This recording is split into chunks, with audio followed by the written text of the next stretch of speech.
And we are live. Ladies and gentlemen, welcome to the latest episode of the Sling'N podcast. I'm TJ. And I'm Kent. And that was fucking cool. Right? That was really cool. You think that's awesome. You should see my PowerPoint slides. Yeah, bro. We are about to fight Thanos. Yeah. The triumphant crescendo. Crescendo's it's like a French pastry, right? Yeah, something like that. Usually get it at Burger King. You get bacon and a sausage and some cheese on it. Maybe an egg. Yeah. I don't know. Got to be healthy. That's a croissant. Whatever. Yeah. How are you? I'm good, man. Unless something we really don't know about is happening, you're back in control of the show. I believe I have rid the system of all remnant Apache feathers. We would both shit right now if Frank's face came up on the screen and we had no idea how. I wouldn't. Let's not tempt him. That's terrifying. Let's not tempt him. There's no cream for that. just so we're clear, okay? You got a bad case of athletes, Frank. Oh man, dude! So this is pretty cool. What you got going on here with the? You like it? It's amazing what happens when you throw a little money at it. I feel like Donald Trump. That's right. That's absolutely right. Meanwhile, we both got matching haircuts. We did. You're copying me. So the Sling'N podcast hosted by the Left and Right Thumb. So, yeah, man. So real quick, give everybody a quick tour. So folks, as you can see from down below over here on this side, right? You can see greenmountaindefense.com/affiliate-links. You guys call that link out quite a bit, especially at the end of the show. You're going to buy gun stuff anyway. You might as well go buy it and help support the show. After all, we have all this new fancy shit that we need to, pay for. I can only keep Kent on the corner for so long. And as an aside, we also have slightly updated merch. If you head on over to sling'npodcast.creator-spring.com, link is right there popping up for you. You will get to see some of the newest designs that we have for the t-shirts, to include one that I'm personally proud of, one that we got for Green Mountain Defense, empowering the timid. As I know, there's probably already 1.5 feet of snow on the ground up there where you're at, buddy. Even though it is only October, winter is coming, as they say. That's catchy. I should trademark that. Anyway, winter is coming? Yeah, nobody's ever said that. Yeah, no one has ever said that. But all things being equal, folks, not only are there t-shirts supporting Green Mountain Defense, but also there are hoodies to match. So head on over and check those out in the Teespring store. Yeah, do that. They're cool as hell. I'm going to buy several right now. Yeah, because we have to do it through Teespring, so we don't have to hold on to any merchandise and ship that shit ourselves. Mm-hmm. Yeah. That's all. That's honestly a really cool t-shirt. So I'm pretty excited to have that thing out there. Apologies ahead of time, folks. I'm losing my voice and dying of coronavirus or something. I don't know what's going on with me, but this area is a little upset. Didn't Zach just leave? Yeah. You gotta be gentler on my boy, man. Come on. He's got a show to co-host. That's oddly appropriate. It's oddly appropriate. That's PG-13 Nickelodeon humor. What's not appropriate about it? And I don't know. Correct me the other day on supporting. Told me Kent does it this way. You don't have to read it there. I can post it here again because we got our shit together. Corrected me. I like it. Yeah, so that actually is an interesting segue. Right? So, Kent, what do we got lined up for the topic of the night, along with general shenanigans and bullshit that we usually do? All right, something like that. Camera. Oh yeah, we're not supposed to have guns on YouTube. F them. So tonight's episode is about Instructor Courses. Yes. Instructor course. What, do they sell instructor courses? Instructors teaching instructors? I don't understand. Right. God forbid you learn something from somebody. So, yeah. The genesis of this is basically that a select group of awesome humans just took Tim Herron's 3-day instructor development, diagnostics, and Keebler Elf Cookie Factory class hosted here in Lewisberry. Yeah, it's a short joke. Yeah, it's a short joke. Hosted here in Lewisberry, PA at West Shore Sportsman's. Brought to you by Green Mountain Defense. Hey. Anyway, long story short. Keep that shit up. It's going to be on the next T-shirt. Right. Timmy came up and did an awesome inaugural, his first ever 3-day instructor class. And let's not confuse anybody. We will absolutely AAR that class and delve into it in detail. But tonight's topic is a little more broad, just about instructor level training, train the trainer level training, and why it has such a value, and who might be interested in taking such training, and why it's okay to take such training even if you're not an instructor. Yeah, I mean, that's honestly one of my biggest questions, right? Yeah.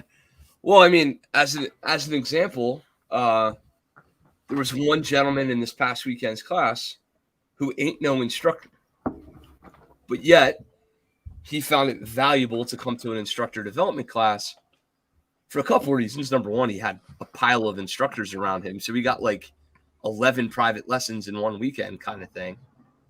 Maybe not 11, but you get the idea. Math is ouchy for me. Math doesn't do so good. It's okay. He got a bunch of attention from skilled firearms trainers, and he got to learn from a bunch of really good guys.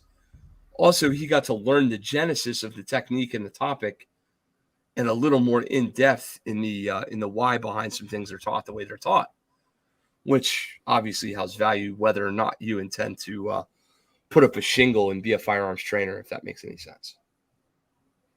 Gotcha.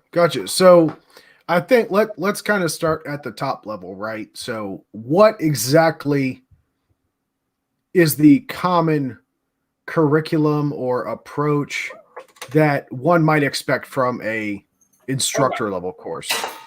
And Kent, you're destroying your set. This is why we can't have nice things.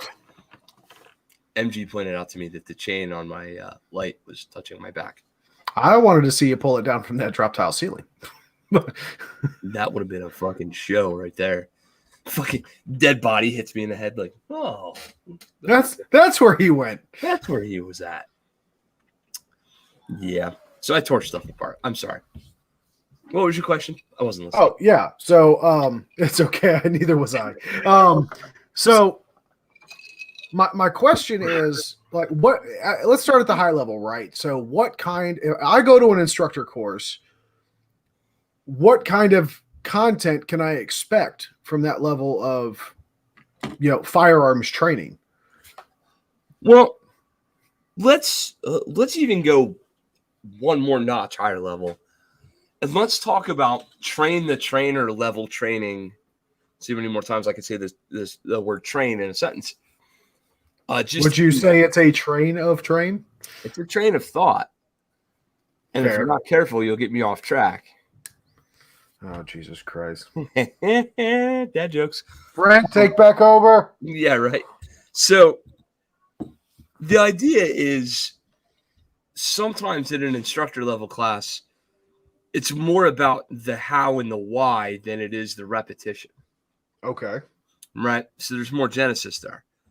In the firearms training world, your typical instructor class is attended by people who are looking for certifications. Many of us have binders full of firearms training certifications, and a good number of those certs are instructor level certs. SIG, Range Master, NRA. The list goes on. The point being, they're a product for a purpose. It's a doctrinal, hey, once you've taken this methodology or this class from this person, you are now ominous dominus allowed to go teach that content to your own students. Or there are instructor level classes taught by guys like Jedi and like Tim that are simply, hey, here's a better way to teach something, right? Okay. Now, in the world of Jedi focuses a lot of his stuff on, departments and getting RDS pistols implemented at an agency level and stuff like that. Whereas Tim literally is like, hey, how do you teach grip? I'm sorry, I didn't know I was on the spotlight for this here particular weekend. Well, that's great. Now you are. You know what? Why do we teach grip the way we teach it? And then we break down the nuance and we break down the intricacies and we spend time going through Tim's POI, his 2-day period of instruction. But we spend 3 days doing it so that there's plenty of time for discussion breaks. And boy, are there some fucking discussion breaks. Knowing how often and how frequently, the type of copious note taker that you are, I'm almost certain that you melted your Apple Pencil. In this case, my thumb's on my phone, but yeah, it was like rainy and shit. I didn't want to bust out the iPad. Gotcha. Yeah, I mean, good God. I mean, just to be a fly on the wall, just for the breakout discussions would be interesting. The breakout discussions are where the money's made in a class like this. Right. And, when you have the opportunity to say, hey, why is this the way we do this? Why do we approach this way? You really can kind of get behind the curtain. Oh, Marsha likes my new hairdo. Yeah. Zach cheered me all up with what I found out later was his trimmer for his nether regions. Also, I have plus on my scalp now. I'm not sure if those two things are related, but I'm displeased. There might be a cream for that. Yeah, there might be. So, but yeah, instructor level classes as a general rule should be attended by a higher level person whose interests go beyond just that particular curriculum. Mm-hmm, mm-hmm, mm-hmm. So it can be really, really really beneficial to those who, especially guys who've had like doctrinal training, law enforcement firearms instructors, for example. Right. Hey, do this, teach this. Why? Well, because I'm on the other end of the knife hand, and that's what I told you to do. So now fucking fuck off and go do that shit. Generally not an effective method of training. It can be, but it makes a lot of assumptions, right? No, yes, it does. Well, and that's why it's arguably ineffective. At least I would be. I would render it ineffective. Okay, so if all you hire is cops that have the same hand size, the same grip strength, the same overall body position, are all right-handed, right eye dominant, blah blah blah blah. Like if you replicate the same student over and over and over again, then sure. The minute you switch platforms or switch hand sizes or switch hands entirely and go left-handed, or you try to teach okay. So tangent side question: does that assume that every one of those call it copy paste recruits all learn the same? Well, sure. There's no, or in doctrinal training, in true doctrinal training, right? The learning style inventory isn't taken into account. Adult learning theory isn't taken into account. Auditory versus visual versus kinesthetic learning is not taken into an account. Or if it is, it's only given lip service rather than actual thought. The POI is the POI. It's been the POI since 1985. The dude calling it the POI doesn't even understand what the acronym POI means. You get where I'm going, right? Like, right. Just at a certain point, it's monkey see, monkey do. That's the way, Sergeant so-and-so taught me. So that's how I'm going to teach, this guy, and on down the line we go. Now, there are some. This isn't get out of the mind frame of law enforcement training and get into the mind frame of any organization, right? A corporation that does lawn furniture for a living, that designs and sells lawn furniture. Hey man, why do we sell an Adirondack chair with a 17-degree angle on the back that's adjustable up to 33? The answer is, well, because that's what we sell and it works and that's what we do. So shut up and sell it. Right. And that's the end of it. Like, most places don't get beyond that level of doctrine. And then at some point, somebody comes along and asks enough questions, and then maybe things change or maybe they don't. A good example of that is the conversation we had on this podcast with Mike Lewis about the rifle training circulars in the Army. Mm-hmm. The Army taught what the Army taught to the Army guys about the Army rifles and the Army things for the Army fucking 30, 40, 50, 60 years. Blah, blah, blah, blah, blah, blah, blah. And one day, Mike Lewis and Ash Hess and a bunch of other super duper smart guys got together and said, hey, maybe we should look at ABC, XYZ, 1, 2, 3, and eventually somebody listened to them. So, yeah, Rodney, absolutely. Legacy thinking, right? We do what we do because we've done what we've done and it's worked for us. Therefore, we're going to continue to do what we did because we do it. Then you get into it. The fact that you memorized that shit. Like that? That was some beautiful mind level stuff right there, buddy. Bro, I've said that crap on the range about 400 times in the last year, right? Yeah, the closest thing I can come to that is we've done so much with so little for so long that we're now expected to do everything with nothing forever. We, the willing, led by the unknowing, right, are capable of anything. We have done so much for so long with so little. We are now capable of producing all things with nothing. Mm-hmm. You know what that is, don't you? Machiavelli. I don't know about all that. I thought it was Portia, but that's besides the point. That is the hospitality credo. In the back of every banquet kitchen, that's hanging up next to a picture of Kermit the Frog in a chef outfit. Because it ain't easy being green? No. Because of what's the episode with the freaking shrimpy. What's the chef?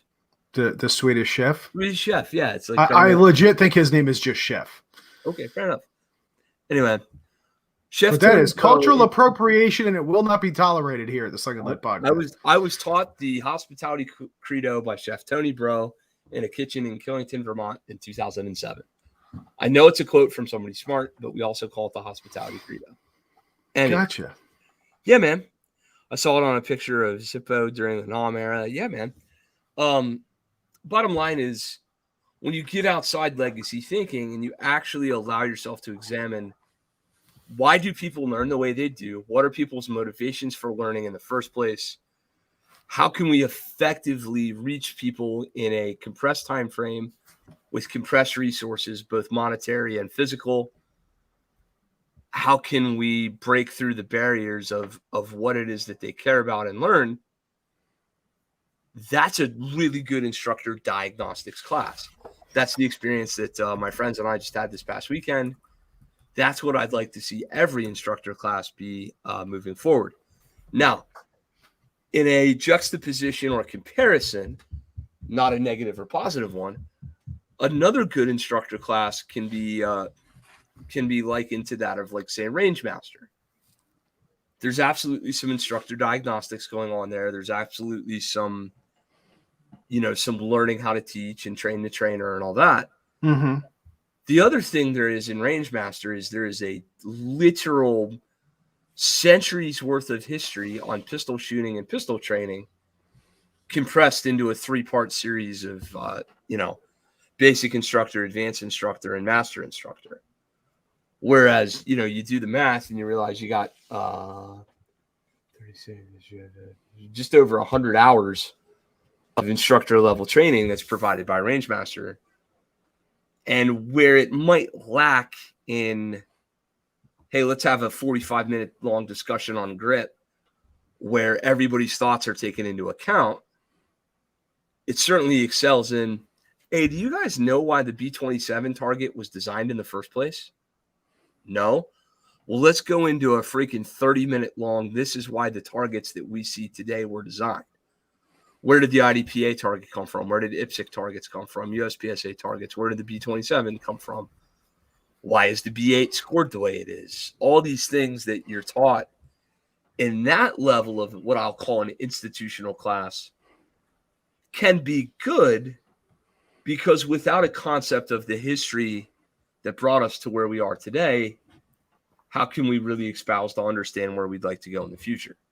Well, and I think that's honestly, I think that's a very fair expectation to have of somebody who wants to hold the title of quote unquote master instructor, right? You know, when you are a firearms instructor, you are responsible for everything from the corner of that property that you might be on, or whatever entryway it is. We'll call it, you know, that threshold of the entry to the grounds to what is behind your target or your students' targets, right? And you should know as much as you can about everything between those 2 points. Yeah, absolutely. There's a level of comfort that comes from, and this was obviously felt this past weekend, right? This facility is managed by and hosted by a professional. Oh, Jet, that's me. This person teaching is a true consummate professional. Check. The gentlemen on this range are professionals. Check. Which immediately breeds a level of comfort around the cadre, around the group of students, where it's like, you know, we can really, really let loose and explore some shit here in this environment without the fear of failure points turning into a truly dangerous event. Right. Now, that being said, nobody tied anybody to a rope and let them down from a helicopter while shooting a Texas Star or anything retarded. That's it. I'm not going. Right. It's just that, hey, we can take a few things. I don't want to say take them for granted, but we can raise our level of expectation of the student body in an instructor class, or you would hope you could.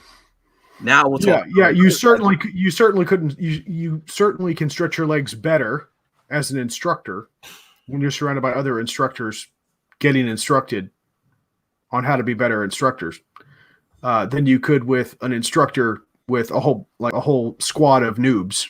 Sure. Or you know, fundamentalists, brand newbie, you know, newbies, freshmen, whatever you want to call them. Right? Sure. So then there's another type of instructor class that's obviously worth mentioning, which is the true certificate mill. And you know, not to throw shade, but it is what it is. Generally, civilian level NRA firearms instructor certifications are certificate mills, right? Mm-hmm. The standard of competency in the shooting problem itself is very low, very, very low, very, very, very low. Yeah, there is no one in this chat that is incapable of passing the NRA instructor qualification.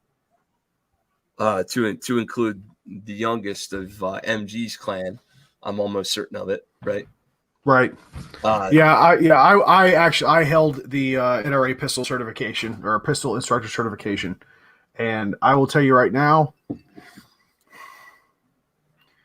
not to besmirch the instructor because he had a incredible pedigree behind him. You could definitely tell that he was teaching that course. It's another form of revenue. It's another menu offering, right? But there were a lot of people in that class. No. And they got their certification, no problem. The expectation is almost breathing. Yeah, I mean, it's pretty, well, fuck, I can't breathe tonight. I'm dying. Why'd you have to say that? No, the expectation is literally, you know, put up a freaking Go to Walmart, buy a paper plate, put that shit up at 15 yards, put every round inside the paper plate within I forget what, 4 or 6 inch group or some silly nonsense. And, Father, Son, Holy Ghost, you're the one I love the most. Now you're an NRA instructor. Right. Now, I mean, with that being said, you can pass a test. It literally is like, the rules of firearm safety. All guns are always loaded. Well, sure, but unless you put black or 9mm, like I don't know what else you put in that. Yeah, well, so I remember, so long ago when I went through a 12-hour mandatory state-sponsored hunter safety course in Virginia as a young man, 11, 12 years old. That test was hard as shit. Like, they start getting into, state laws, wildlife conservation. It was a lot. You're drinking from the fire hose that entire 12 hours and you're testing the second day. I would argue that the testing that I remember taking for the NRA certification was equivalent to that of this legal check the box written test that you might need to fill out to be able to rent handguns at your local gun store and range. Sorry, it was down in the chat here.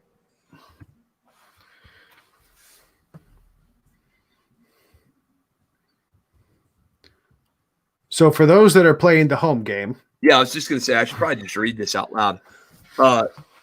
So Young mentions in the chat that he sees NRA and USCCA certs in the same way as he sees CCW courses. He's an outlier and that both of them were done very well. And I just bring up that there are a ton of valuable NRA training experiences that can be had from professional training organizations who see the NRA training courses as a loss leader for future firearms revenue. A great example of that being Apache Solutions, where they teach the NRA basic pistol and hold certifications as NRA training counselors. And at least 2 of the gentlemen, potentially 3 of the gentlemen in our chat this evening, came to Apache Solutions through the NRA basics or through the CCW classes and grew in their training experiences and are now part of the training cadre. Yeah, and I think what this is really a long way of saying is, despite the diminutive terms and descriptors that we would apply to, say, an NRA basic pistol instructor course, I will give them their credence that they are often the gateway drug for a lot of now what we might know as both very respected and renowned instructors. Yep. Right? Everybody started there sometime. Yep. Right? It's white belt shit. Right? Everyone's got to start somewhere. That being said, kudos to those instructors like Tim and the folks at Apache that go above and beyond and exceed the standard of expectations. Yep. Right? But I would expect nothing less from a Marine. Sure. But there's also plenty wherever there's a Tim Kelly, there's some other Marine dude in, I don't know, Wichita, Kansas. And I'm sorry if you own a training company in Wichita. Yeah, if you happen to be I just came up with some shit, right? Somewhere in the country there's a Marine dude who's professing to be all the same things that Tim is, but he or she is not that person, and they are in fact just running an instructor puppy mill, and it's a total shit show. Right. I think the golden rule here is take it at face value with regard to that level of instructor. So if we're talking about the merits of an instructor's course, look at what you're getting. Sure. You don't buy a Honda Civic thinking it's a Ferrari, although they are both cars. I don't know. Some of you kids that watch Fast and the Furious 13 probably think your Honda Civic is a Ferrari now, but the reality of the situation is the two are, while similar, both very, very different. Yeah. I mean, it's tough, right? Because plenty of people take instructor level training Yes. Whether it be an NRA class, whether it be a range master class, whether it be a SIG class, whether it be a Jedi class, or now Tim Herron in the marketplace, a Timmy H class, or whoever else. And at the end of the day, they're really on site. They showed up to an instructor level class kind of in the same way somebody who runs a marathon does it, just so they can put the 26.2 sticker on the back of their Subaru. I could put the sticker on the back of my Subaru without even running a marathon. That's the beautiful thing. Sure. You absolutely could. Until you got out of said Subaru and they went, that Ginger Gorilla didn't run no 26 miles. This is true. Right. Right. So there are people who will take these instructor level classes who have very little to sometimes no intention of teaching professionally whatsoever. Now, I'm here to tell you, number one, that's okay, right? There's nothing saying that you have to go out and teach the curriculum or content in order to take an instructor level class. There's an age-old axiom about if you want to get better at something, learn how to teach it. So, sure. Just so long as you understand that your use case for the curriculum is a little bit different than somebody who, I took a Tim Herron instructor class this weekend, and I will be teaching firearms training tomorrow. Like, there will be a 2-day gap between me potentially hearing the information and implementing it. That's not to say I'm going to implement anything from Tim's weekend this weekend in my, private lesson on Wednesday. Then again, I might, right? And that does happen. So, it is what it is. So when he says, say hi to Daytona, does he mean the city in Florida or the nice girl that is for some reason his kindred spirit daughter, and we have no idea if she's really related or not? I believe that she is a clone. Hi, Daytona. What up, Daytona? I've been seeing pictures of Daytona and Daytona's puppy dog, and the puppy dog does not seem to let daddy in the room or anywhere near the bed. I think that's pretty fucking cool. Oh yeah, folks, protective dog. For some of you that don't know, some we ain't quite a pair of Joe Rogans yet, although we look the part. We have some of the best fans ever, and we have had the privilege of becoming friends with many of you. And yeah, it's really cool that you guys, we start out as just these two random knuckleheads on the internet talking about guns and freedom in America and shit. And you align with that spirit and you welcome us into your lives, even if it's digitally. And we appreciate that. So thank you guys. Very cool. Meanwhile, Kent continues to get distracted by the comment section. No, distracted by, screw that. We have a great comment section going. So Landon, who I happen to know well and has experienced a lot of personal growth here over the last couple of years, is talking about how even I'm going to paraphrase him, but even in what many would consider to be less than standard training experiences, and don't hear that wrong. Landon has had amazing training experiences from a ton of very high quality instructors because of the people he associates himself with. But even in what he would consider to be the worst of or the least valuable of those experiences, he's always found a way to take away positive influences and things that he can take back and use throughout his training path and his journey, which is fantastic. Well, and see, I think that's a mark of a good instructor, though. Somebody who can also be a good student. You and I have talked about that on this podcast before, right? Indeed. And that's I think that's one of the bigger issues that I have with a lot of so-called instructors today, is that they might, even the biggest wet paper bag of an instructor it probably does have nuggets of gold in the pile of shit that they might be slinging. However, those nuggets of gold are going to get lost if the student didn't bring the right sifter.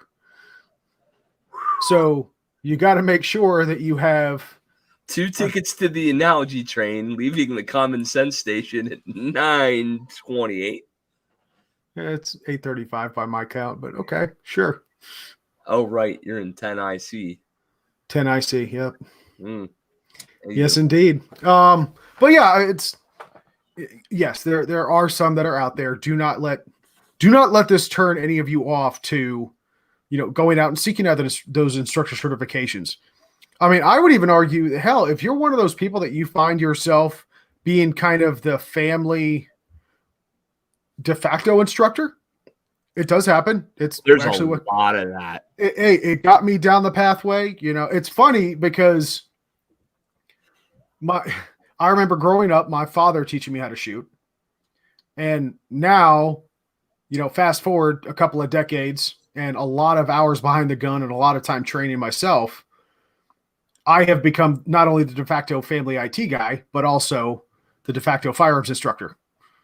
I have people I have never met texting me because my dad gives them my number, asking me questions about shit. Right? Not saying that I'm qualified to do that, but it just seems to happen that I am at the time the best resource next to Google. So I would argue that, though, to finish my point, if you find yourself in that position, you have a natural thirst for that type of knowledge and building that skill set, you might be of the type of personality or mindset that not only would make a very good instructor, but also a good student. Because if you, when compared to your seniors, have advanced far and above where they were at your age, it's probably because you're a knowledge sponge in everything you hear. What? As opposed to a bullet sponge. Right, which can hurt a lot. But yeah, that's the way it goes. It's seek out those instructor courses. Start with your NRA instructor course, right? Get started somewhere. So let's go ahead, finish your thought, because I want to walk the dog on this for a second. Yeah, well, I was just going to say, I wish that the NRA Basics of Pistol Shooting class, as taught in combination with BIT, Basic Instructor Training, was their core-based curriculum. And I wish that shit was being taught in kind of a similar way as like Stop the Bleed is, where 501c3s and foundations or whoever would help and teach that stuff and help pay for it. It needs to become the new minimum standard. My point exactly. And I'm telling you right now, if I'm not talking NRA basic pistol shooting, I'm talking NRA BIT instructor level shit was the basis for the concealed carry system in this country, I would teach that shit as a volunteer. I truly am. I saying it's now there's going to be some light fighter tactical ass kicker guy out there who's going to go rah, rah, rah, stupid. Yes, the curriculum is utter dog shit from the perspective of somebody who's then going to turn around, hang up a shingle, and put out a company called Jimmy Smith Firearms Training. I got you. Tracking 100%. Also, apologies for anybody that might be named Jimmy Smith that has a firearms training company. Right enough. That being said, if that was the base level quality content that everybody got when they got a concealed weapons permit or something, it could be way goddamn worse. There's an argument to be made, right? Like there's a young gentleman. There's an older gentleman at our gun club who's been teaching hunter safety, I think, since they were hunting wildebeests and shit. Like, what's the oh my goodness, I can't, the big furry elephant looking thing. Woolly mammoth? Yeah, that thing, the old one with the husks and the teeth. And well, there's still elephants that have tusks, and if you really want to get technical, elephants today do still have hair, but not quite the hair that the woolly mammoth used to have. Also, they're substantially larger than elephants today. Okay, whatever. My point is they're fucking old. Okay. Side note, why did the woolly mammoth like the Buick? Plenty of trunk space. Yeah, that's right. exactly. You know what's bad of it, it's that bad of a dad joke when I can guess the punchline. Most of these I'm just like, I have no idea. Right. Like, so my point being, my man Grover at West Shore Sportsman's has been teaching hunter safety. You probably taught it to Squanto. Okay. Mm-hmm. Is hunter safety the end all be all curriculum that is the world's greatest bank of knowledge for every hunter that ever hunted? No. But it's a good jumping off point. yeah, it's what I would argue as a baseline. Sure. Right. So just like with your basic instructor training, right?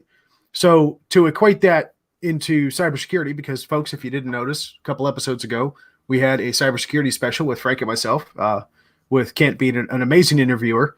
But to draw some parallels here, the military and actually the U.S. government as a whole, along with just about every mature organization that I can consider, has what is called a security awareness training construct, right? Because every user on the internet or on the network for that company is responsible for cybersecurity, right?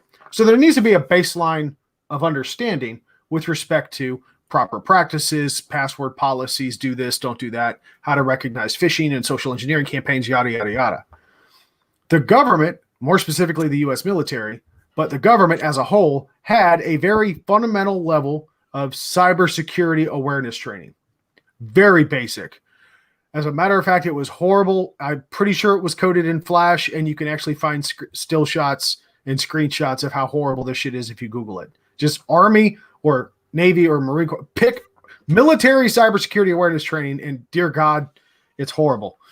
But what they were doing was there is another what we would call an entry-level certification in cybersecurity that is put out by CompTIA, COMPTIA.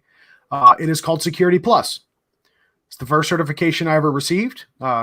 Even while I was, I actually studied, tested, and passed that certification in Bagram, Afghanistan. But I had to study. I studied for about a month and a half, right? Got the book, read up on it. That certification, the military was at the time was discussing making that certification the new baseline for for cybersecurity awareness. Oh, damn it, Ken, I'm catching what you got. That's pretty fucked up. You know what that means? You got a virus through the computer. I was just about to say I got a computer virus, but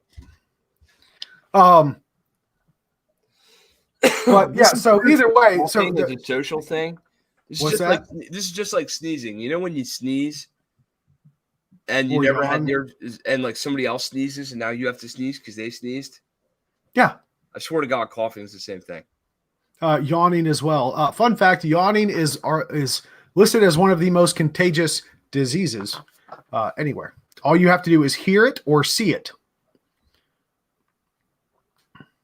So either way, but that was the discussion. So cybersecurity, if we can equate the two, because I would argue probably NRA basic instructor course is the same level, and Kent's walking away. So now I get to entertain you folks. Let's go to the chat and see what's going on here while Kent's running an errand. Let's see. And TJ Kent, Mikey is telling me he doesn't have any questions. I know it's bullshit. It probably is. He should go ahead and ask those questions. See, Landon just yawned from hearing me say that. See, look, all this value that you're getting every week when we do these shows. Cue the more you know sound effect and screen here. And Kent's coming back. He's back. He's sitting down. Hi. And he's back. Hi. There's a reason we have the countdown, so you can do that kind of stuff before we go live. Well, the problem is I've been drinking all this water to get rid of the COVIDs or the... Actually, in all truth, I think I have bronchitis. So I just started a series of Mexican amoxicillin. So, ole. Oh, dear God. Lots of water. Lots of water. Okay, so next question. So if we can come to the understanding and the agreement that the NRA basic instructor courseware or any of those entry-level instructor certifications is the starting point. And then a class with, say, like Timmy Heron or Range Master or anything like that is probably, we won't say the end of the tunnel, but certainly near the end of that tunnel, that pathway. What kind of goes in between? Range Master. Range Master Basic, to be specific. So if you were brand new and you just knowing what you know now, and you wanted to go on the path of being a well-rounded and informed instructor, you would go from NRA to Range Master Basic? Okay. Do you want to learn how to teach, or do you want to learn how to shoot better? I think both are implied as a necessity, right? Okay. Because so we have to assume that somebody who is taking, you wake up one day and you say, you know what? I'm going to be a firearms instructor.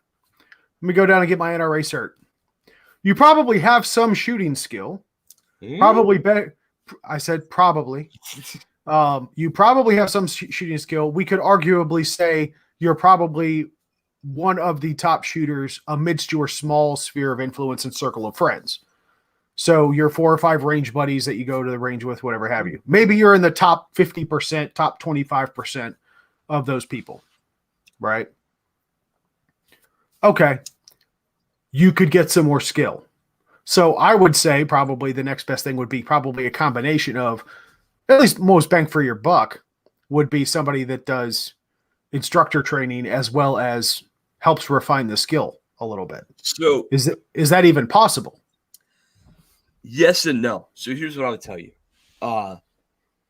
Not to sound too much like follow my path, because my path was the way. This is the way. Yeah, Mandalorian, all that. I learned most of my foundation of pistol shooting. Hear me clearly, again, loudly. Foundation. Mm-hmm. Sig built the car in my case, right? Okay. The Sig Academy built the car. Scott Jedlinski, Tim Heron, Bill Rapier, and a fucking laundry list of other people taught me how to drive the car faster and more efficiently.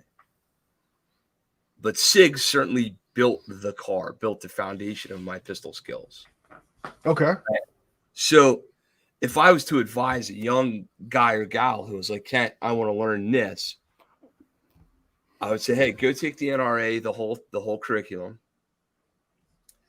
Simultaneously, find a quality regional local firearms trainer person. Go find you a Phil Groff, a Sam DeSimone, a Tim Kelly, a Kent Hauer, an Ashton Ray. I'll give you 100 names, right? Begin taking private lessons from them. Go through the Range Master curriculum. Go through the SIG curriculum. Train with a half a dozen or so other folks who can give you some level of experience in a couple other key areas, subject matters, etc. Then be willing to put in the work on the level of an apprentice or an AI or an RSO or what have you, and eventually begin to genesis yourself into an instructor. I will be very candid and transparent with the audience, and Lord knows I have in the past. I've talked about this at length. Rodney asked the question earlier about putting out a shingle. Putting out a shingle literally is like a real estate term for somebody who puts out a sign that says, I'm a realtor now. Mm-hmm. Or in our world, I'm a firearms instructor now. Yeah, you got to plant your flag. Sure. Well, I'm going to tell you right now, I wish I could go back 12 years, 10, 11 years, 12 years. I wish I could go back 12 years, unplant the flag that I planted, wait another 4 or 5, and then replant it.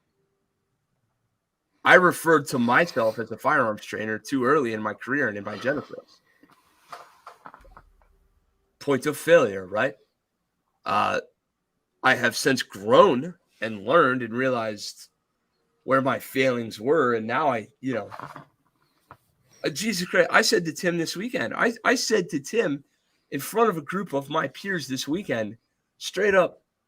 After that gross display of pistol skills, I'm not entirely certain I'm competent or capable of referring to myself as an instructor anymore. Holy shit. Not because of something I did, but because of some shit that he can do with a pistol that I was blown. I mean, we're going to release a video. I don't want to ruin it on you, but this past weekend, Tim Herron completed one of the most difficult challenges in pistol craft. That is a true pass-fail. There's only one way to pass this drill, and that's it. He completed it at a retardedly high level 6 times in a row? Mm-hmm. 5? No, I forget. Somebody more than either of us combined. I did it this past weekend and got this close to a pass once. Zach Knox did it this past weekend and got, this fucking close. And for the podcast listeners, I'm doing the old thumb and forefinger as close as I could possibly make them without making them touch. Yeah, there we go. The 2 dudes in the chat, right? 7. Both men saw it, dressed with me. Dude did this shit 7 times in a row. Like he was walking to church. Just automaticity to a level that hurts my brain. Zach and myself almost did this once. We watched Tim do it 7 times in a row, and we increased the difficulty level and standard on him to a factor of at least 2 or 3. Honest to God, I sat there for 20 minutes thinking, do I deserve to teach people to shoot? I'm not being silly or melodramatic. I'm being absolutely serious. I was blown away. Yeah, I think there comes a time in our professional lives, right? Be it working in corporate America or firearms instructor or whatever it might be, right? There are even doctors, right? Brain surgeons that run into people that make them feel that way. They might not admit it, but it happens. I guarantee you, right? It's going to happen. So we've got a question from MG. So we've talked about finding quality instructors or finding instructors, right? How do we find them without dumping a bunch of money on wannabes, bills to pay, kids to raise? Seems like everyone is trying to make money off of it. Who do I trust? That's a great question, MG.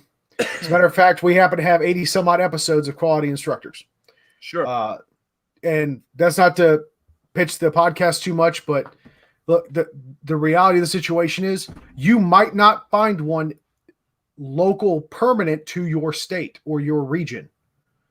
The good news is that a lot of these instructors, you might. Where's MG again?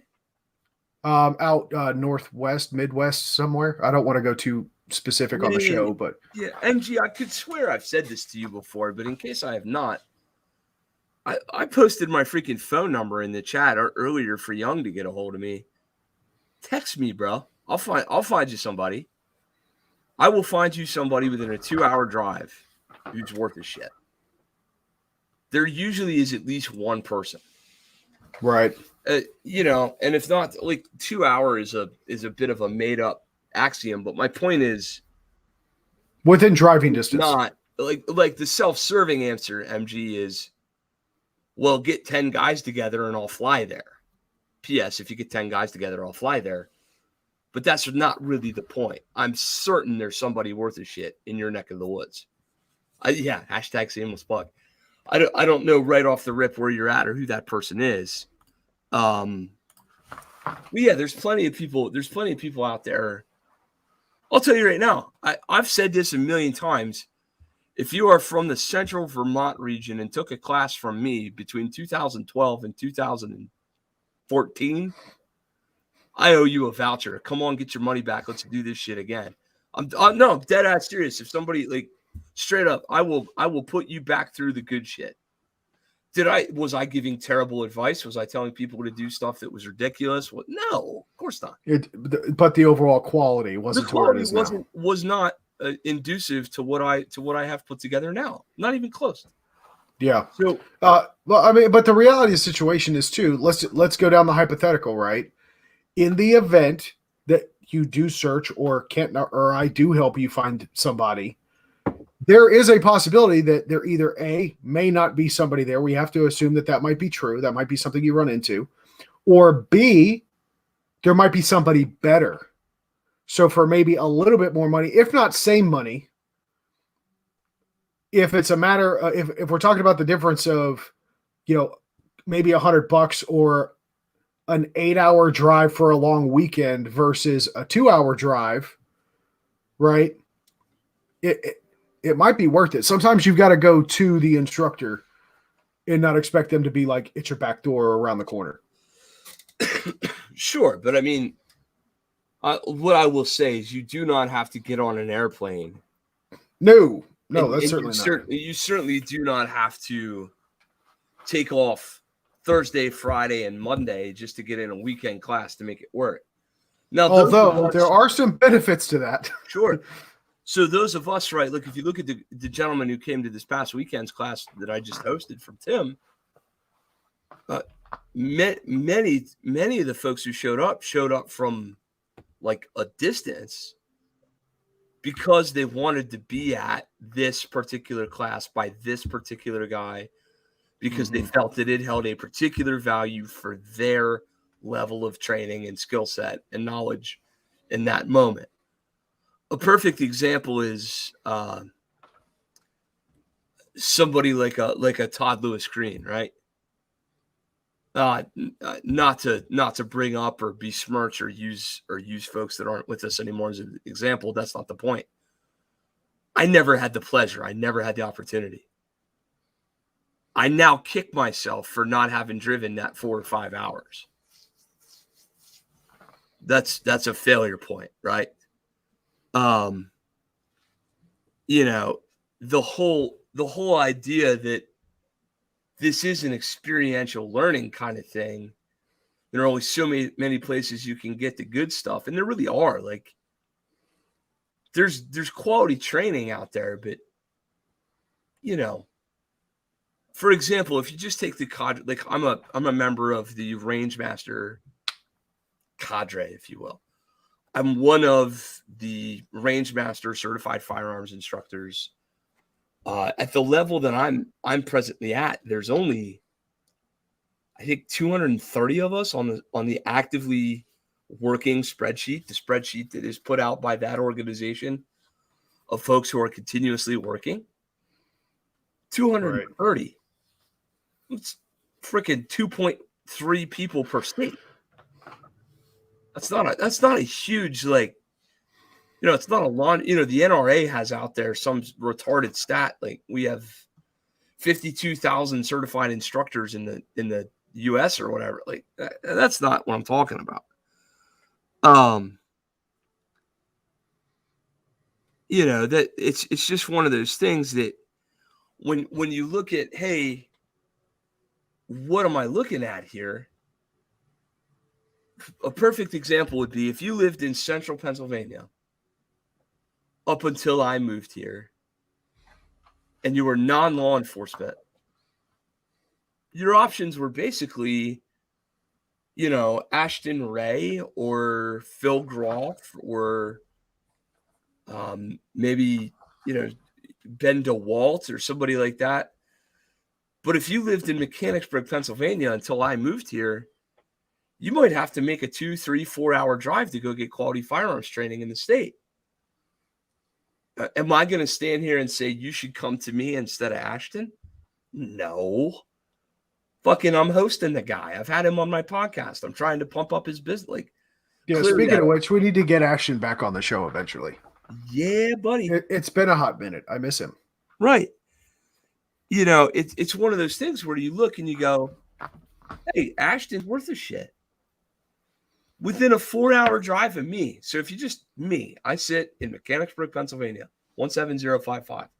Within 4 hours, excluding myself and my cadre, you have Ben DeWalt, who comes into this area on a frequent basis.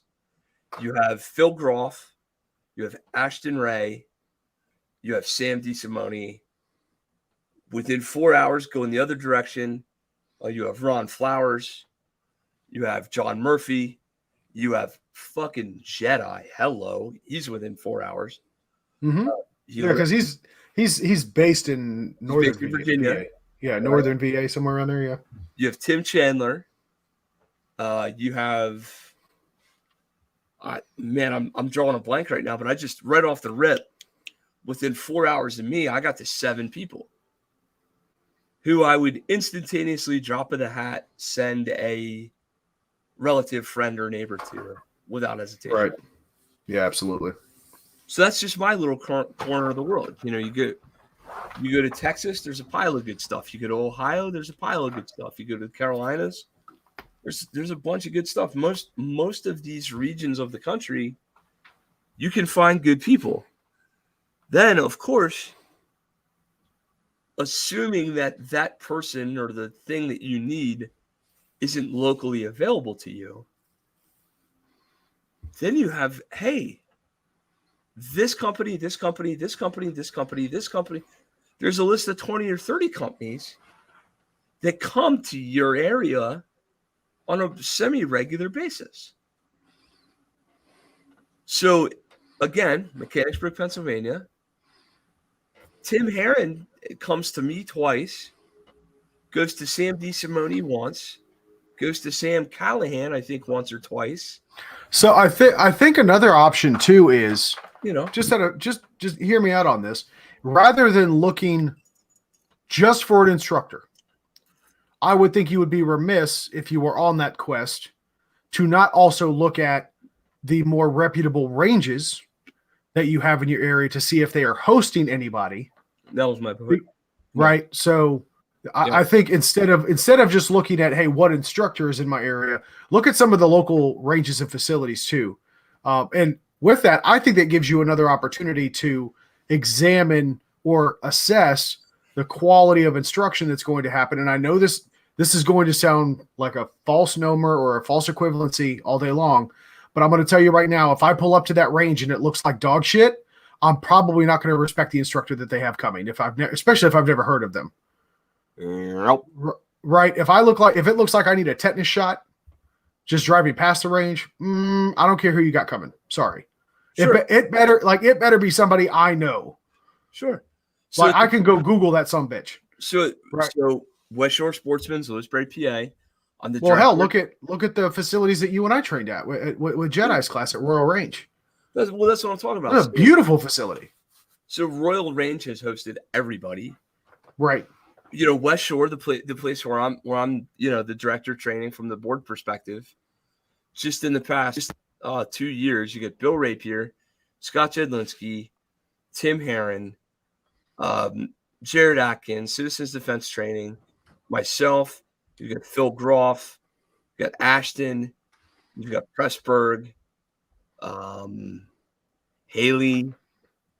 I would think you probably want to narrow down what you want to learn too. Right. I think that's kind of a responsibility of the student. Right. Don't just yes, we could list every single person that has been on our roster as a guest on this show, some more than once, right? Yeah, that's a great point. MG, understand, Kent and I have had this conversation ourselves, right? In our many phone conversations that we have when we're not on the air, right? Ken will ask me, hey, what are you trying to learn for this year? What's your training goals, right? He even with his best friend, he doesn't take off the fucking instructor hat. But I do. I just told him somebody who doesn't fucking miss. Yeah. But no, seriously, one of the things that I've been looking to do is kind of bridging the two, hobbyist loves of my life, and that being firearms instruction, and jiu-jitsu or close quarters combatives, right? I could easily go to a Tim Herron class or another Jedi class or any Tom Gibbons. I go to all those places, but because I've identified that I want to bridge those two things, I want to look at an instructor that not only works on firearms work at that level, but also maybe incorporates combatives. So that then gives me a more narrow focus, right? So I'm not going to inundate it because that's one of the things that I think a lot of people get turned off by. It's just as difficult picking which instructor you could have. Every instructor in this country could be reputable. Absolutely quality. It could be an absolutely saturated and flooded market, oversaturated market. But not everyone's going to, it is getting there, but not everyone's going to teach the same things, right? Sure. If I wanted to take pistol, sure, I can pick my level of pistol. What specifically do you want to learn about pistol, right? If you want to take rifle or shotgun, right? What do you want to learn specifically about those? But because I want to get very specific with what I'm trying to learn and refine, then somebody that goes into a combative thing. So you're looking at Shiv Works, you're looking at Bill Rapier, right? Guys like that. Maybe even Phil Groff, right? With his armed vehicle defense course, right? While that's not necessarily, we could argue whether or not that's combatives training or ECQC, as some people might call it. I think it gets pretty damn close. Yeah. And certainly is within the wheelhouse under that umbrella of, bad breath distance type engagements, right? So TJ, you've got a great point, and let's put it back on our listener. MG, what do you want out of a training experience? And getting back on the topic of instructor development courses, what kinds of credentials or what kinds of learning experiences do you want us to have had? Like, what do you want my background to be? I can tell you what mine is. That doesn't mean mine suits your needs. That'd be a pretty disingenuous business proposal.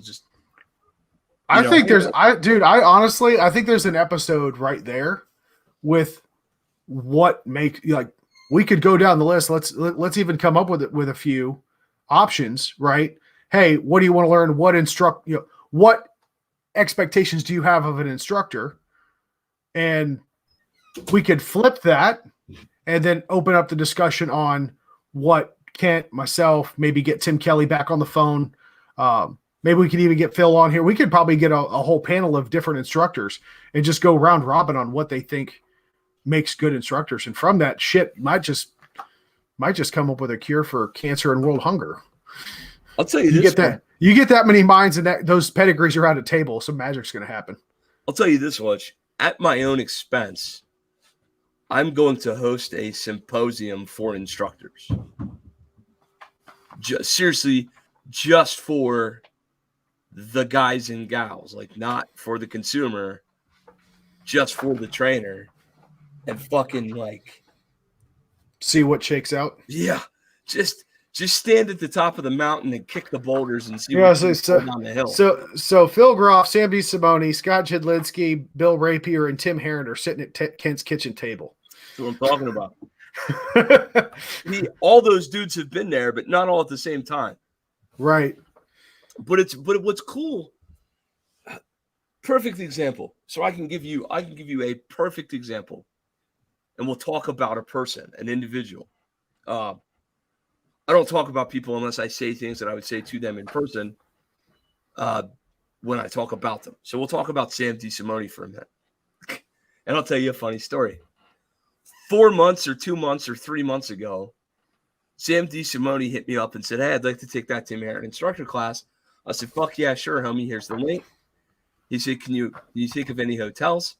I said, nah, dude, you don't need hotels. Stay with me. We never talked about it again. I entirely forgot that I'd given him the invite to stay with me.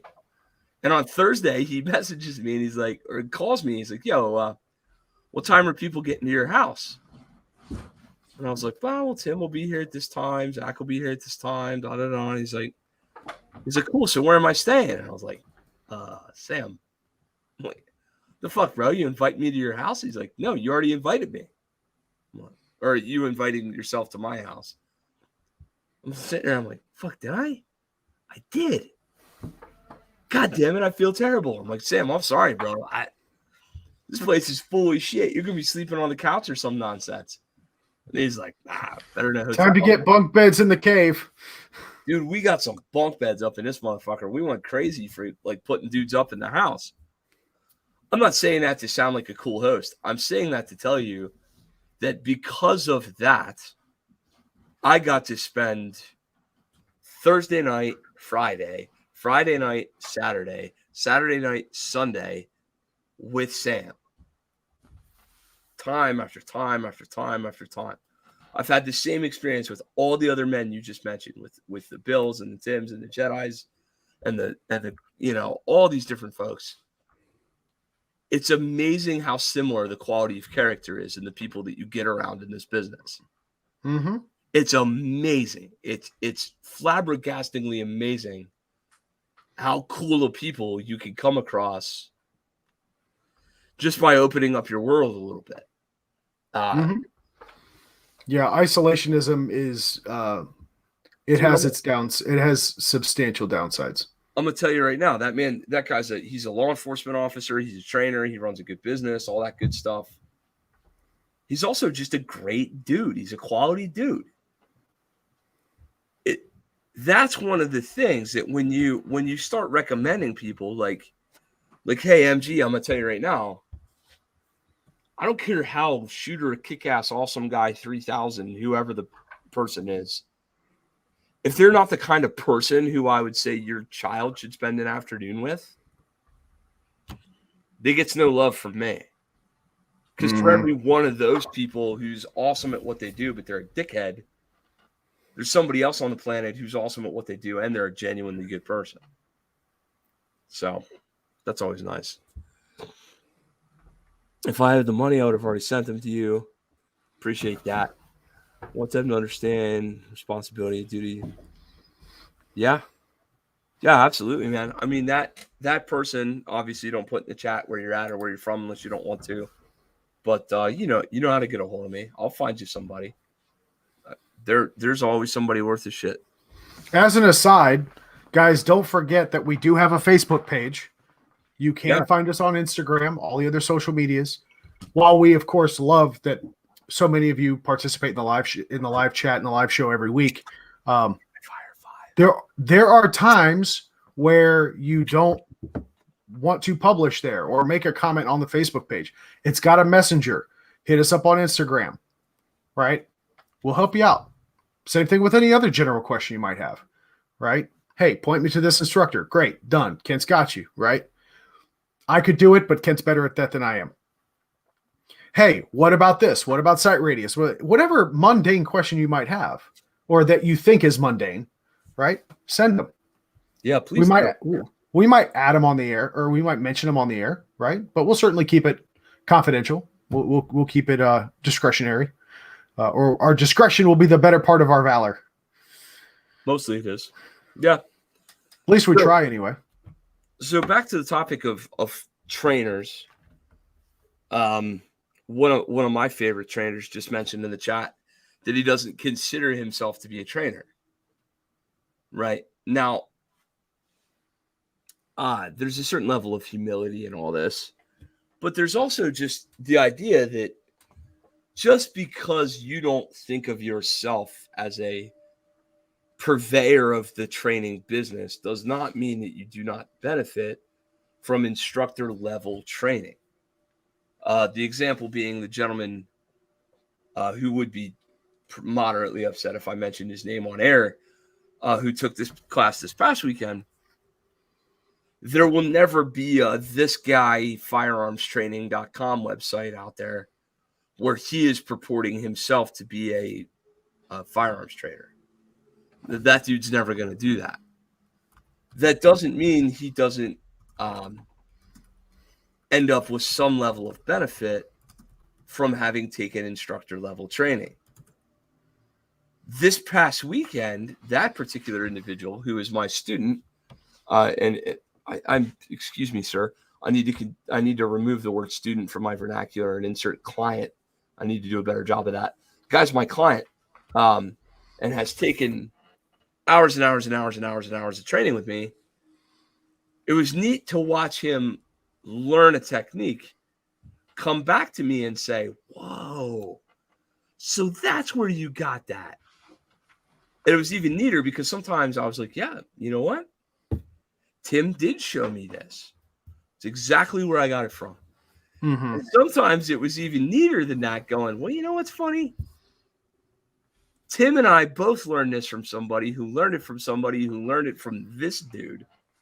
And we both put our own spin on it. And unbeknownst to each other, we're both teaching something very similar.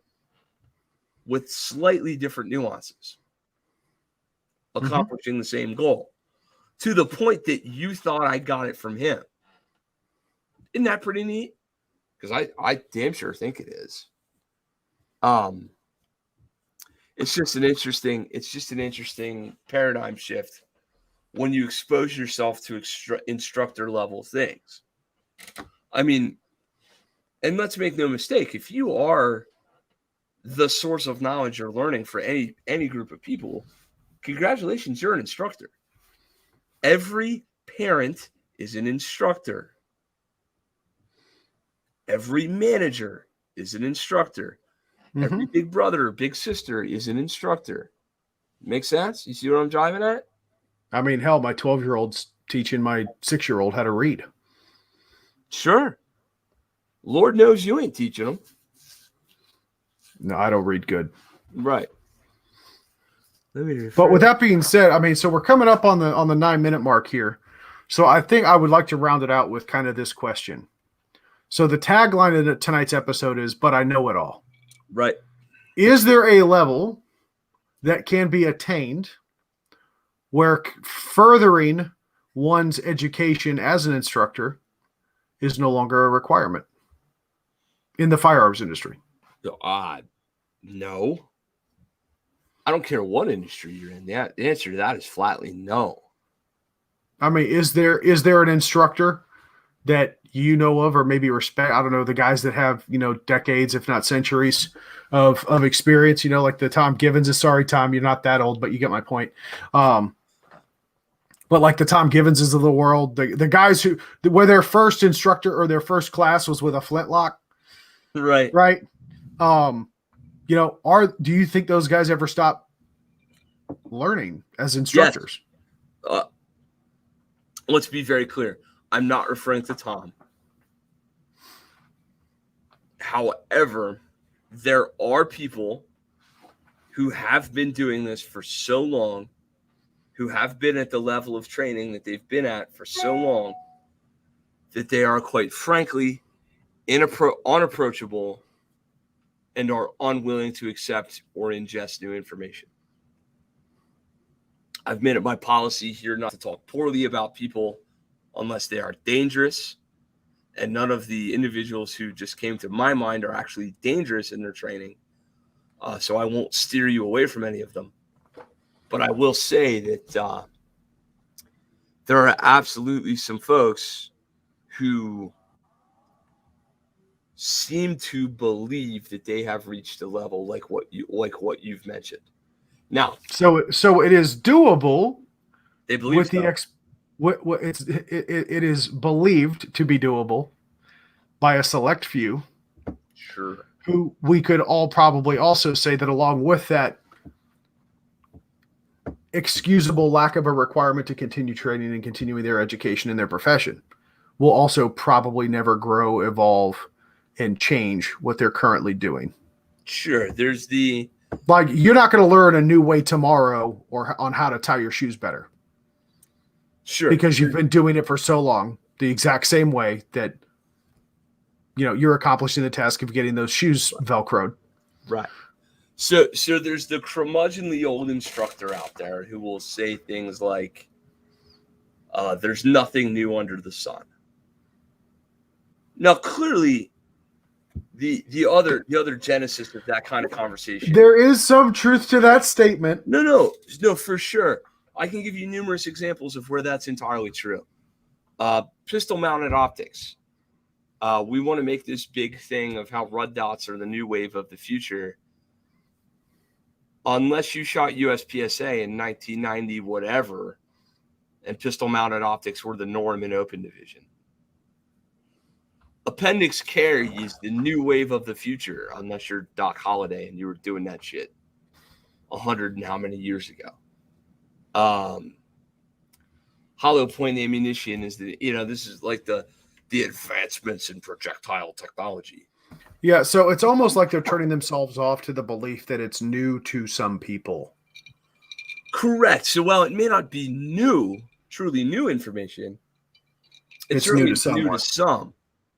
Meanwhile, there are some new ways of explaining things that are worth a validation, such as, I don't know, checking your work through visual shot calling on a dot or on a sight picture, as opposed to unnecessary intermediary follow through. That's a conversation worth having. I don't care which side of it you come down on. The point is, you can have your opinions. You can hold your opinions on the topic. But it's at least worthwhile to have the conversation. The sub-second appendix draw stroke, right? On one side of the argument, there's, speed is all that is necessary. On the other side, on the other vast extreme side of the argument is, the average civilian gunfight, 3 yards, 3 rounds, 3 seconds, blah, blah, blah, blah, blah. You need a 2-second draw stroke in order to win that fight. A sub-second is unrealistic given parameters, blah, blah, blah, blah, blah, blah, blah. Somewhere in the middle is probably the truth. But I will tell you this. There's a shitload of people who can't do a sub-second draw arguing about why it doesn't matter. Sorry, hate to tell you. But if you can never do it, and I won't promise you that I can always do one either. I demo a shitload of them in classes, though, which must mean I can do them most of the or some of the time. Yeah, I mean, hell, we could use me as an example in that regard, right? I have come to the realization, me personally, for me, under a second draw, I could take or leave it. But that's because I have posted times of 0.7 second draws. Right. With witnesses. Right. Right. I can say that from a position of authority, having been there and done that. I'm okay. See, me personally, I think 1.1 to 1.3 is probably more of a reasonable expectation of what I would consider a high degree of performance, because I think consistency also matters. Sure. But the point really, you can argue the semantics all you want. The point is that there's a guy who's out there, and I'm not throwing swings or punches at any one individual in particular. There's an old guy out there who's been teaching civilians to shoot guns for 20 years, and his assertion is that draw speed does not matter. Yeah, but the funny thing is that even from my albeit limited position of authority, I can say that while I could take or leave the sub-second draw, right? I will absolutely still tell you that draw speed matters. Right. That's that whole, like, there becomes no middle ground. And unfortunately, likes, comments, shares, dislikes, positive media, negative media, all these things contribute to getting someone's voice heard. Right. I could go out right now and put out an article and put out a YouTube thing and do a whole deal on sub-second draws, the most important thing that you need to learn to be tactically and soundly proficient in the concealed carry mindset. I could do a whole fucking thing and put it out there for the sole purpose of getting an argument stirred up online, and then literally sit back and watch the cha-chings on the affiliate links, and watch the cha-chings on the YouTube views, and watch the cha-chings on all the people who agree with me taking my classes, and I could go laughing all the way to the bank.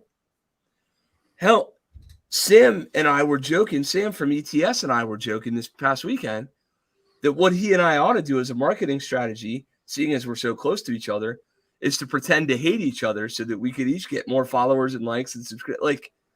Why are we not doing this shit? I'm producing quality content. Right. You should be the fucking marketing guy. Come on, Kent. Right. This is my point. I could sit here right now and just go, and I'd get a bunch of dudes, Team Kent.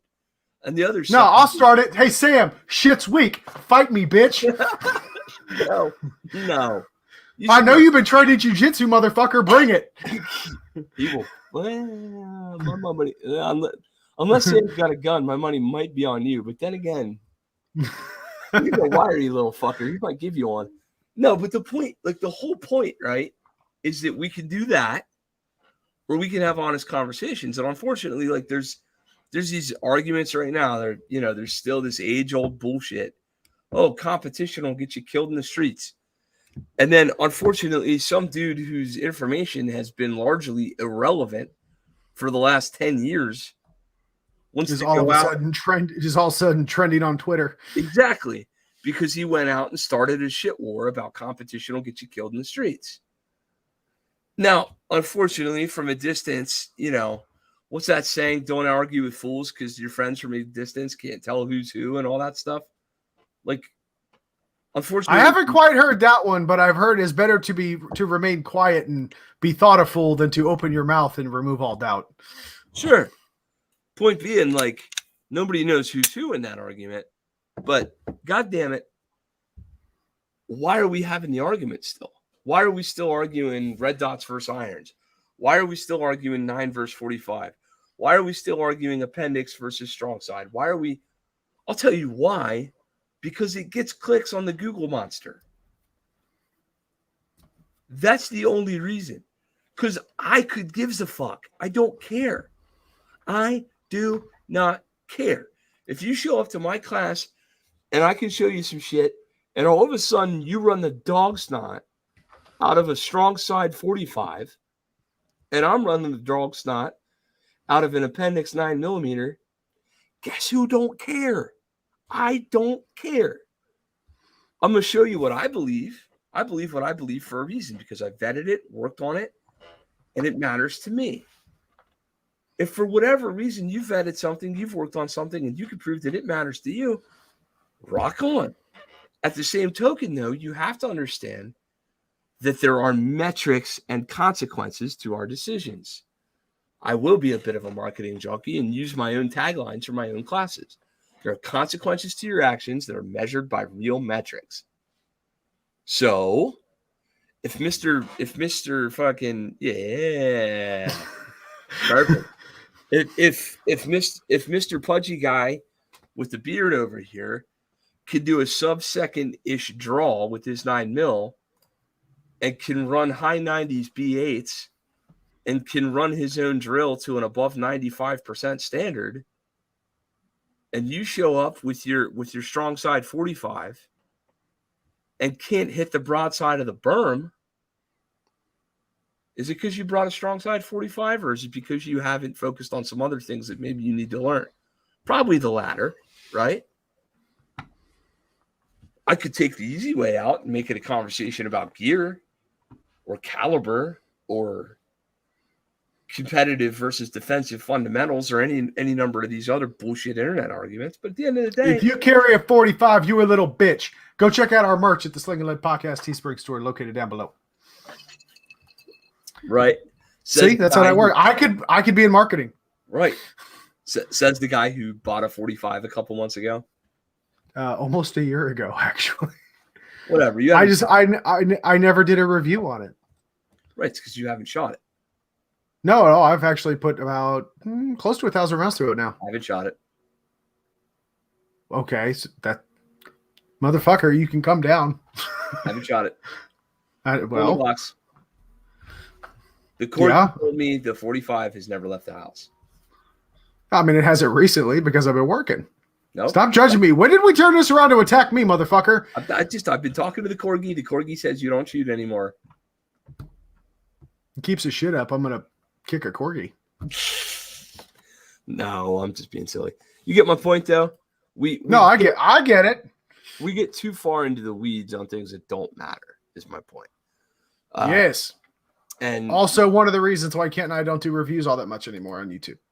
Because none of it fucking matters. I gives a fuck. I don't care if you run a Smith & Wesson or a Canic or a Sig or a Ruger or I don't care. I just don't care. Right. Most of it is nondescript and has no bearing on your success or failure as a shooter or an end user of the equipment.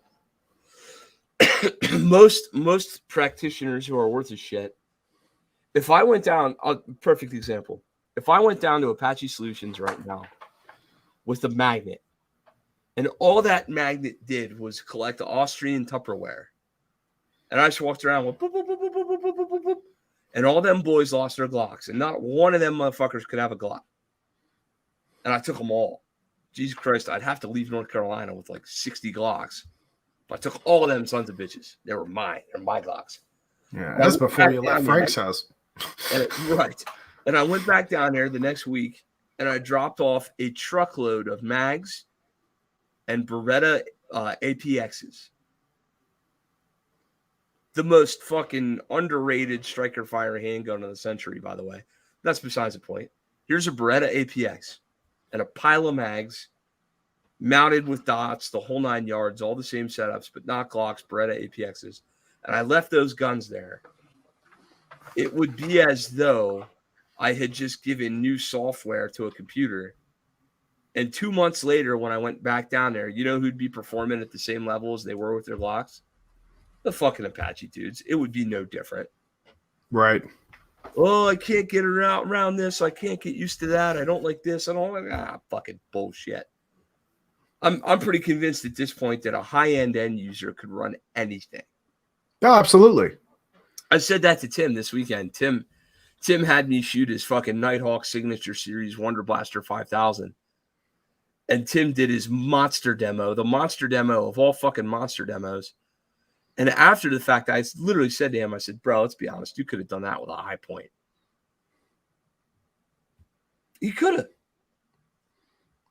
Speaking of which, if you happen to be looking for a high point, a Glock, a Beretta APX, or any of that other shit, Nighthawk, whatever, go check out Primary Arms. GreenMountainDefense.com/affiliate-links. Promo code GMD will give you 20% additional cost on your purchase. Type in GMD to pay 20% more than you were supposed to. That's an interesting marketing campaign. You like that? I do. Like, hey guys, look, I want a discount code, but I don't want it to give a discount. I want it to give you more money that you can give me. Yeah. Trey's over there saying that's a great video idea. Yeah, Trey. Rip all them guns out of them motherfuckers' hands and give them some random shit. See what happens. You know what's going to happen? Trey, go do consequences right now. Cold Drill Friday. Trey did my consequences drill. Fucking ripped it up, by the way. Put Trey on any dot gun. See what happens. I'll bet you Trey scores high 90s on consequences.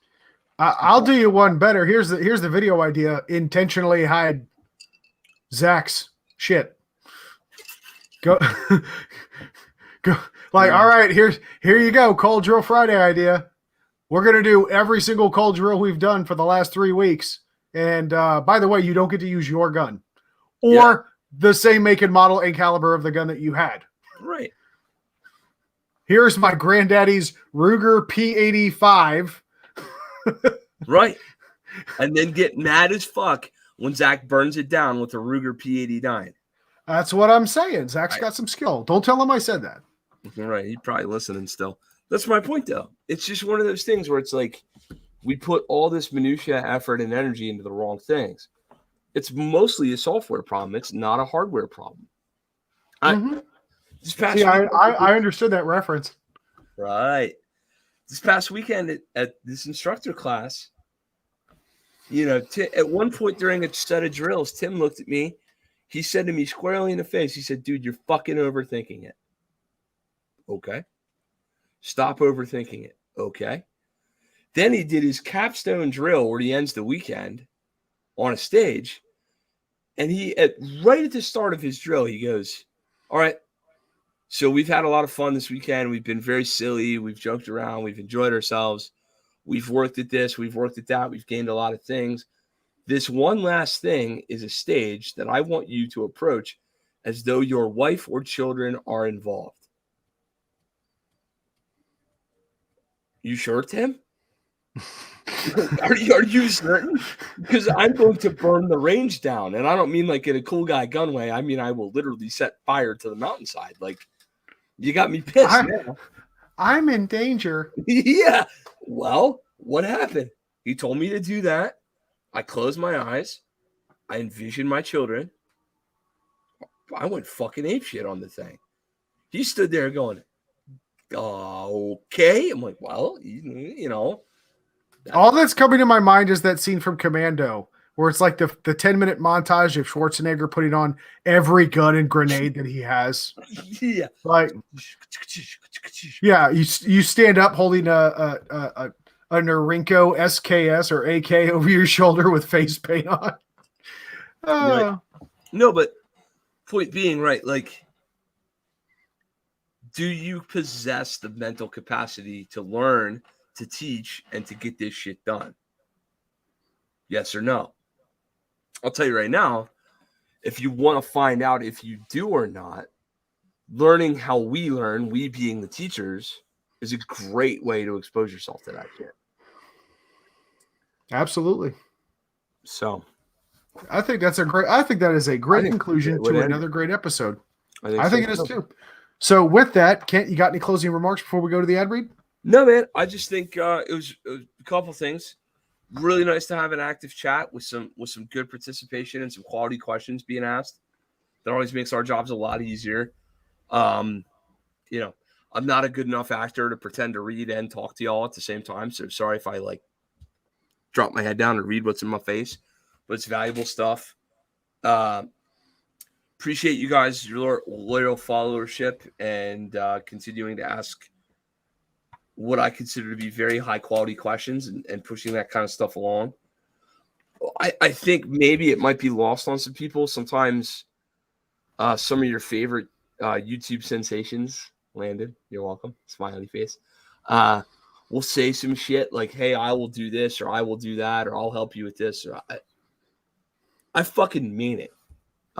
Right? Like, if I say, hey, tell me where you are and I will find you help, I will stop what I am doing and I will help you. Like, I'm not kidding at all. If you need training for your family, I will help you. I know guys that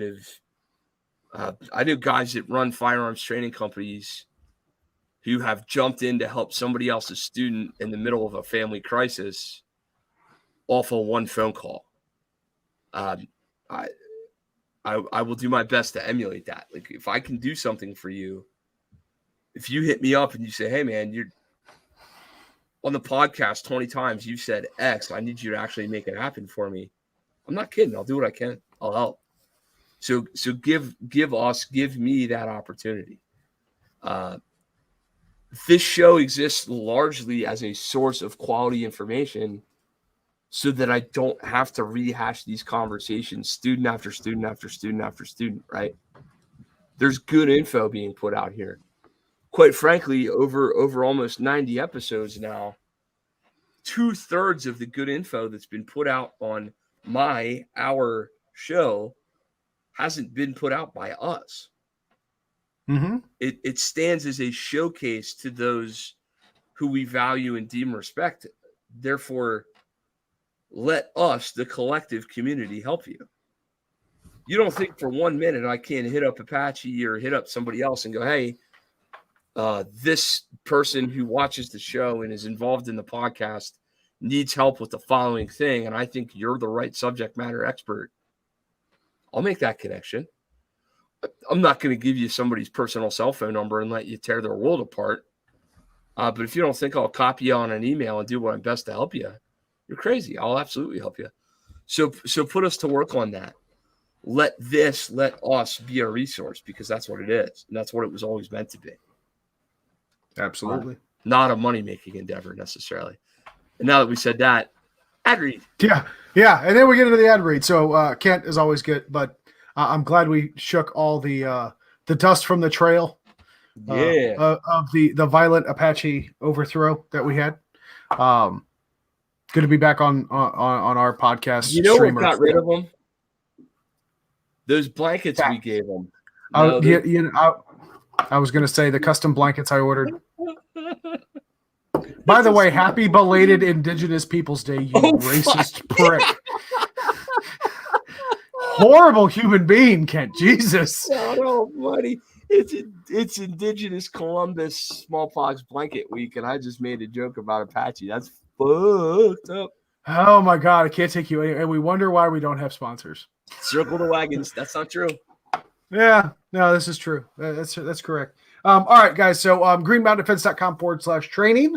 If you want to see more about Kent's upcoming courses, where he's going to be and who's going to be coming to him, greenmountaindefense.com/affiliate links. As I've mentioned, the link is right here down below in the video for you. Also located in the description of this video and audio file if you happen to be listening on your favorite podcast player. Once again, we do have Facebook. You can also find us on the various other social media platforms when they're working. I am the Lead Sling'N Ginger. Kent is Green Mountain Defense. You can also find us on Facebook for the Sling'N Lead podcast. We love your questions. We love your comments. Please feel free to send them our way. If you don't feel comfortable using social media, you can always use email, slingandleadpodcast@gmail.com. Kent and I both monitor that email inbox, so we are happy to curate and answer your question. Yeah, I monitor the inbox. Let's be real. It's going to come to me, and I'll just let Kent know that he's got a message. So with that being said, folks, again, head on over to the Teespring shop. Links will be down in the description as well, and they flashed across the screen a couple of times throughout the course of the show. Go check out some of the new redesigns for some of those shirts. More are coming, and we'll be launching a big announcement here as we come to that period in time when we're ready to discuss it. But with that, that's all we have for this week, folks. We appreciate you all. Until we see you again, God bless you. Take care of each other. Get out and shoot. Toodles.